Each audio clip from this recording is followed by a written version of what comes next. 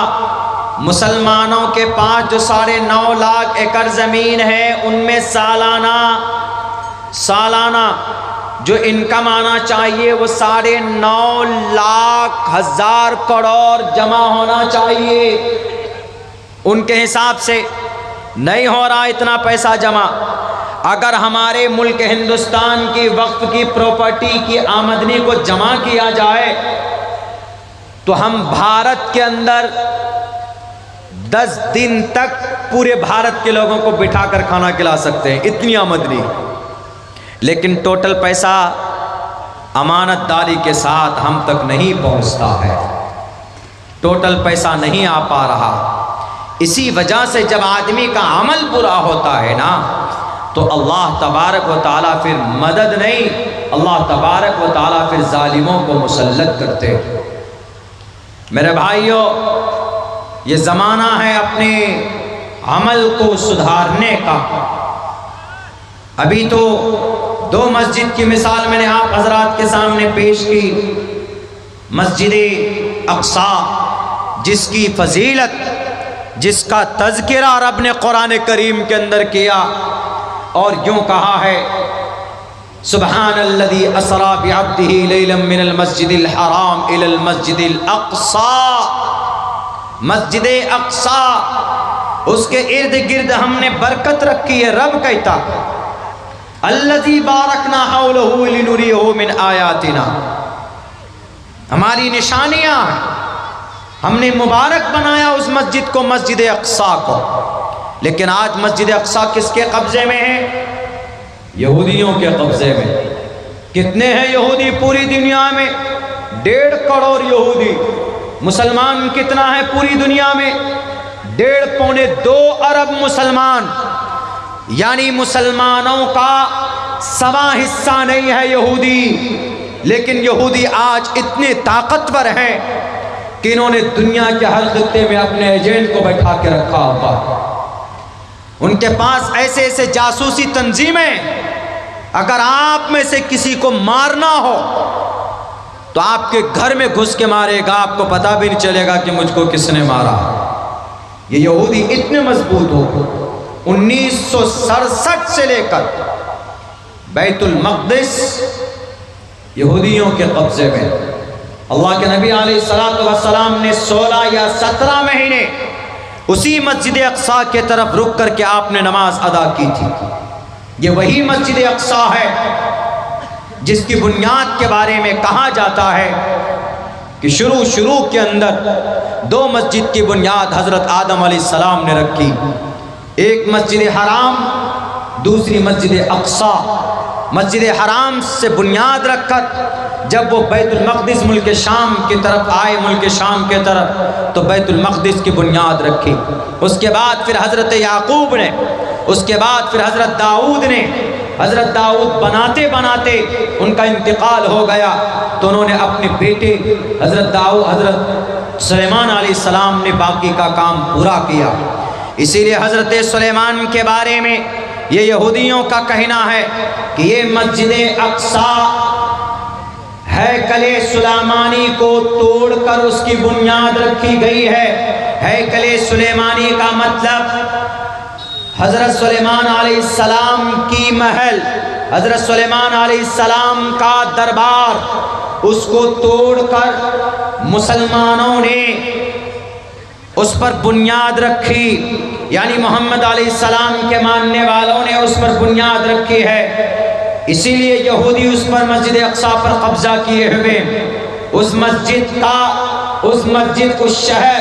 وہ شہر یہودیوں کی نظر میں بھی قابل احترام ہے اور مسلمانوں کی بھی نظر میں قابل احترام ہے، اور نصارہ یعنی جو عیسائی ہیں ان کے نظر میں بھی قابل احترام۔ تینوں لوگ جھگڑ رہے ہیں، لیکن تاریخ کی کتابوں میں دیکھیں گے تو حضرت سلیمان علیہ السلام کا وہ ہیکل نہیں، وہ دربار نہیں تھا، بلکہ انہوں نے وہ مسجد وہاں پر بنائی تھی، اور پھر وہ مسجد بنی، بڑی مبارک مسجد بنی۔ 3 مسجدوں کے طرف کوئی ثواب کی نیت سے اگر سفر کرے تو سفر کیا جا سکتا، زیارت کی نیت سے، ایک مسجد حرام کی طرف اور ایک مسجد نبوی کی طرف اور ایک مسجد اقصیٰ کی طرف۔ مسجد اقصیٰ فلسطین میں ہے، جس شہر میں مسجد اقصیٰ ہے اس شہر کا نام یروشلم ہے، اور اس شہر پر، اس مسجد پر یہودیوں کا بہت دن سے قبضہ ہے۔ لوگ اس پر نماز پڑھتے، لیکن کبھی کبھی یہودی گولی بارود بھی کر دیتے، کبھی کبھی نماز میں گولی چلا دیتے، کبھی کوئی قرآن پڑھ رہا ہوتا ہے تو اس کے اوپر ظلم و زیادتی کرتے۔